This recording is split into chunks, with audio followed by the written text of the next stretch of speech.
back of the rim. Garnett on the slam. Oh, using Curry way downtown. Oh, what a shot from Curry. A chance to send the Thunder home. Lillard, long range three. And it's good! At the buzzer! Damian Lillard! Ever since this shot, this moment, this series, which by the way is going to be one of the most disrespectful occurrences in NBA history for a very long time, Damian Lillard really hasn't been this effective. I'm not saying he hasn't played well, he's got plenty of 30-point performances sprinkled along the way, but this soul-snatching Lillard that we saw in the first round against OKC has slowly regressed throughout the playoffs. For quick reference, you can see that he averaged 33 points a game on 46% shooting and 48% from the 3-point line against OKC. In the semifinals, CJ McCollum actually led the Blazers in scoring, and Damian Lillard went down to 25 points a game, and it was on 40% shooting with 28% from the 3-point line. And that would make it to the recording of this video where the Blazers are currently trailing the Warriors down 0-2, and Lillard is having his worst series at 21 points a game, shooting 35% overall and 41% from the 3-point line. Now, this is pretty much just the combination of a couple of different realities hitting all at the same time, but it's mostly the reality of a long playoff run on a star that is playing on a team that just does not have that many consistent offensive weapons. However, it does not have to be that way for you, as you can have as many weapons as you need in Raid Shadow Legends. You've seen this game on my channel many times before, and it's gotten even more exciting as, at this moment, there's a Raid Shadow Legends special tournament happening globally right now. In the tournament, you can compete with me and millions of other players in a massive arena tournament for crazy in-game prizes, and even physical prizes that can be delivered straight to your house. In case you've forgotten, Raid Shadow Legends is the brand new, free-to-play mobile RPG that is unmatched as far as mobile games go. It's got an amazing storyline, crazy 3D graphics, giant boss fights, PvP battles, and hundreds of champions to collect and customize, which are basically the in-game characters. Simply put, there's no better time to join the action than today. So head down to the links in both the comment section and the description, and download the game through the link to receive 50,000 silver immediately, and free epic champions as a part of the new player program. You'll also automatically enter the special launch tournament. I hope to see you there. So, reality for Damian Lillard in the OKC series was more shots like this. Shots where for some reason the OKC defense was content to just test him from a range that he proved he could shoot at. These are definitely tough shots, and in the traditional sense, of course you would rather have the star player yanking from back there, but OKC never really consistently put enough bodies in front of him and made him work hard enough for his baskets. So in the Nuggets series, a good case study would be Game 4.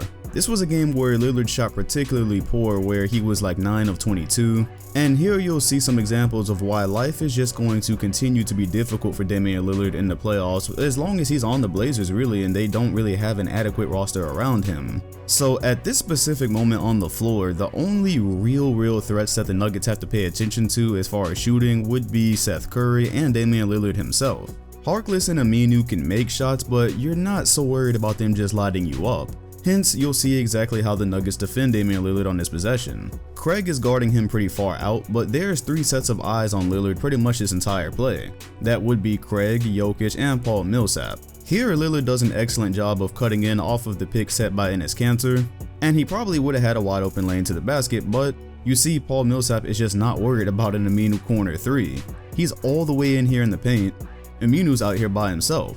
So before Lillard can even take advantage of that, he realizes that's just going to be a clogged paint, and he gets a pretty decent look at it, but a step back jumper is tough regardless. Craig does a good job contesting late, but you see how Lillard being one of the only serious threats on the floor, it just makes his life very difficult. This is not that long later, and they really had the goal of getting Jokic defending Lillard because they know Jokic doesn't necessarily have the foot speed to keep up with him. But in instances like this, it really just didn't matter because you see he does the exact same thing. He notices Jokic, he cuts in very quickly, and while that's a good idea, it's useless when you have Paul Millsap coming over from the right side. So once again, instead of the very easy layup that Lillard wants when he has Jokic right here, he's forced into another tough step back.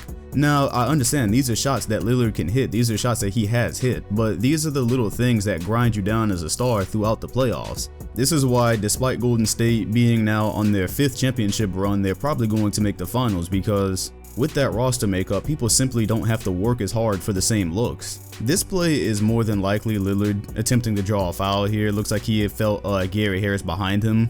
That's a definite kick out. But I want you to take notice of the defense here. Lillard is all the way on the right wing. Look at all of Denver's attention. This entire time, everyone on the floor is watching Damian Lillard, including the Blazers teammates. There's really no actions going on with anybody cutting, and I'll get to that in a moment, but you see here again, Denver was switching a lot, so Jokic got Lillard, he drew Lillard here. But this is something I think that he could have actually taken advantage of this particular set instead of just flying the 3 right here. He's got the foot speed to get by Jokic and force help. At that point, that probably would have drawn Craig in from the corner, so then you have McCollum open for 3. Or since Craig has his back completely turned to McCollum can just cut straight in and have an easy layup. Some variation of that could have forced Denver to work a little bit harder on defense. I kind of think that this was more of a bailout because this was a very quick 3, which again, it's a shot Lillard can hit, but I just don't think the leaning 3-pointer was the ideal shot there. So the Warriors series works out nicely because I'll be able to show you a direct contrast between what Curry is able to do and what Damian Lillard is doing. And just because the Dom curse is a real thing, after I make this video, Lillard will probably score 50 tonight and the Blazers will win, but this is just to show in general how things get harder for Lillard and what I think is in store for years to come if he's never going to leave. First of all, you see immediately Golden State is just doing an amazing job pressuring Lillard, and this is again because there's just not so many other threats on the floor. Klay Thompson picks him up from Curry range because that's also Lillard range. Beautiful behind the back dribble to actually avoid the pick this time to try to confuse the Golden State defense, but notice as it collapses again, look at all the attention. Bang, bang, bang, bang. 4 players looking at Lillard. At this point, he's kind of playing inside of a box. You see that Iguodala is really more concerned with making Lillard make a quick decision rather than an Aminu 3. So Lillard actually tries to slip a bounce pass to the cutting Mo Harkless, but it came in too hot, it results in a turnover. But that's a direct result of this pressured Golden State defense. What you probably would have preferred is an overhead pass here. But since Draymond Green is right there, he has very good instincts as a defender. You're thinking an overhead pass is probably going to get stolen, so they kind of force him into the tougher pass, which is a bouncing pass or a bounce pass to a moving target. It also didn't help at all on this play that you had 2 guys cutting the same way. Mo Harkless and CJ McCollum were kind of occupying the same space for a second there. Because Lillard was commanding so much attention, you would have probably liked to have seen CJ out on the wing. That way, Curry's really got to make a decision. It's CJ on the wing or Mo Harkless cutting in. But since CJ was down there, that had Curry down there, there was just that all the attention was in this one area. So I want to go on the record here, and open Lillard 3 is always, that's an amazing thing, right? This was actually a great fake to get him wide open. I just wanted to show and take this opportunity to show how things could be simplified if Damian Lillard was playing with more dangerous pieces. So Lillard right here is going to take this 3, but part of Portland's problem when they come up against a really talented team like Golden State, or if it would have been Houston, is that so much of Portland's success relies on Damian Lillard being effective, hitting these shots, hitting his open shots, hitting his tough shots. But what if Portland could use plays like this where, say, replace Cantor with a big man that's a legitimate shooter, right? Like, you have to stay home on him. Kevon Looney cannot leave him. And also where the big man's effectiveness wouldn't rely on him having to dive in right here. Because Cantor is totally useless out there regardless. He's not a threat from 3, nobody's going to take that seriously. But what if Lillard has a shooting big man, and all of a sudden he's got this entire space to operate? Like, this whole area is his playground.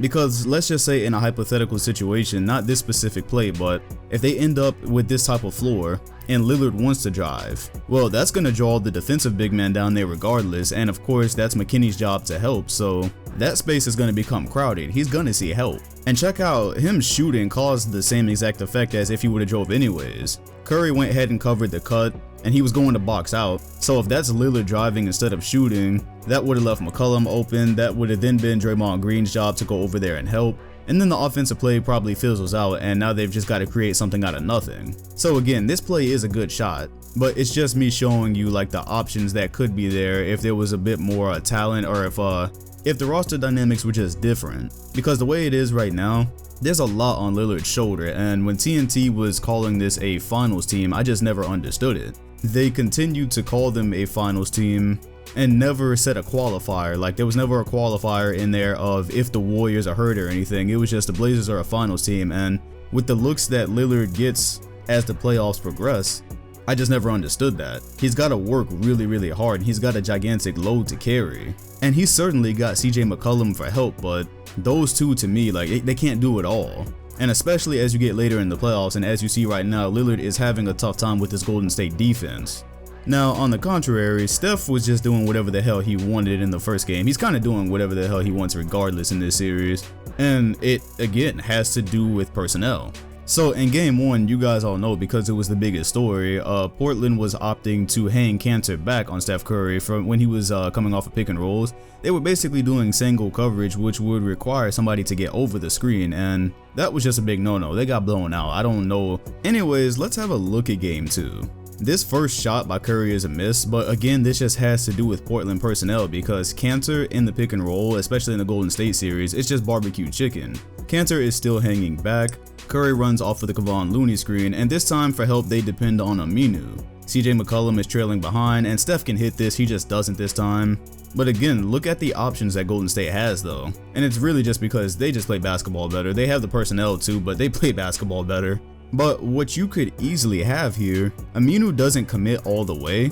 Not that quickly anyways, but take Draymond Green. He's pretty far out and he thinks Steph is just gonna nail this, but what if Draymond Green just dives straight down the middle here because Aminu has to help because of Cantor hanging back, because you can't really put Cantor up there up front on Steph Curry. That's not gonna be a good situation either. So that creates a situation, that creates an opportunity for Draymond Green to dive, and that's pretty much Golden State's traditional play.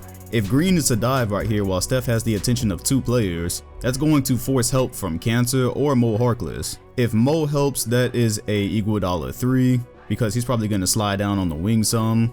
If Cantor helps, that's just your standard alley-oop from Draymond Green. He throws like a million of those every season to the whoever's playing center. And that would all be created by the threat of Steph Curry and Portland's inability to really have Cantor do anything on defense involving a pick and roll. This play is just interesting to me because it's Steph Curry just being Steph Curry. This is just his individual talent. But Aminu's assignment is Draymond Green here, and Draymond Green is still at the logo by the time Steph Curry motions to pull up. To me, if you're Aminu, you go ahead and trap Steph Curry right here. Why would you not? Force Draymond Green to get into the action because you've got plenty of time to recover. Of course, if you trap, Draymond Green is probably going to dive. He would also have the opportunity to go set a screen on Mo Harkless and get Klay Thompson wide open. But I'm saying, if you're Aminu, you've got time to trap Steph Curry and then get back to Draymond Green and do, guard whatever action is going to happen there. Just kind of letting Steph Curry put CJ McCollum to sleep here, it's just not a great bet. You got to take advantage of whatever little things you can against Golden State.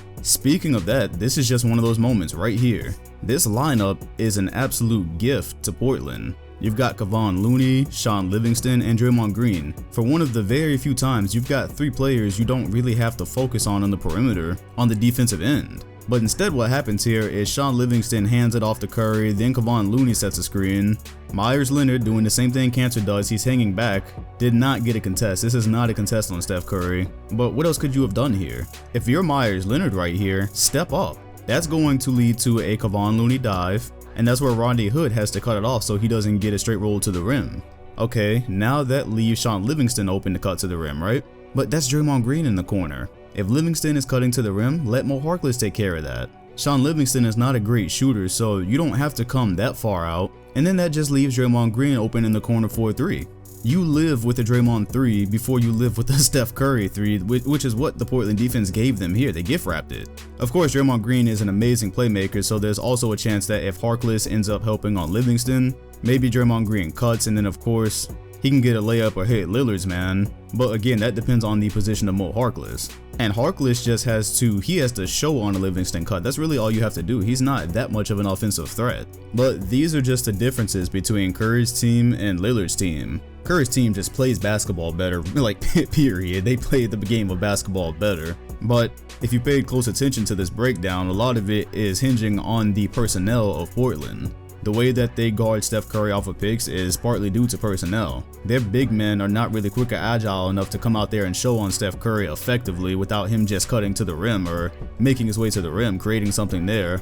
And then on offense, you get deep into the playoffs and Lillard is always just going to have to work very, very hard to score. And I really want to see Lillard win a championship, I swear I do. But one other amazing scorer, and then just a bunch of role players that aren't really that fit to deal with the best team in your conference. I just think year by year, we're gonna watch Lillard maybe have a good playoff series, but things are just going to continue to get hard, and he doesn't want to leave Portland. He doesn't want to leave regardless, so he's at management's mercy. And management has got to get him big men that can move, and guys that can really make you pay if they're left open. Because this playoffs has just showed, as it's gone on, guys just aren't scared of Portland's other players outside of McCollum. They'll live with those guys kind of floating around if they can all pay attention to Lillard. And that's just the tale of 2 point guards between Steph Curry and Damian Lillard.